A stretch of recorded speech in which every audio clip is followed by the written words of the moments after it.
एक बार गौतम बुद्ध नगर में घूम रहे थे। तभी बुद्ध ने सुना कि उस नगर में रहने वाले कुछ लोग बुद्ध को बुरा भला कह रहे हैं और बद्दुआएं दे रहे हैं। ऐसा इसलिए हुआ क्योंकि उस नगर में रहने वाले कुछ बुद्ध विरोधियों ने आम नागरिकों के मन में यह बात बिठा दी थी कि बुद्ध एक ढोंगी व्यक्ति हैं और यह उनके धर्म को भ्रष्ट कर रहे हैं। इस वजह से उस नगर में रहने वाले लोग बुद्ध को पसंद नहीं करते थे और उनको अपना दुश्मन मानते थे।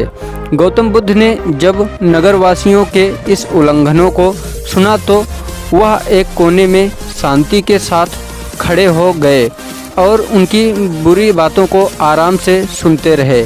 इन दौरान बुद्ध ने कोई प्रतिक्रिया नहीं दी। कुछ देर बाद जब नगरवासी बुद्ध को बुरा भला कहने लगे या फिर कहते हुए थक गए और चुपचाप हो गए, तो फिर गौतम बुद्ध ने उन नगरवासियों से कहा, क्षमा चाहता हूँ, लेकिन अगर आप लोगों की बातें खत्म हो गई हैं तो मैं यहाँ से जाऊँ। यह सुनकर उनको बुरा कहने वाले लोग बहुत आश्चर्यचकित हुए। तभी एक व्यक्ति ने बोला, हम लोग तुम्हारा गुणगान नहीं कर रहे हैं, तुम्हारे उलाहने दे रहे हैं, क्या तुम इन पर कोई भी असर नहीं पड़ता?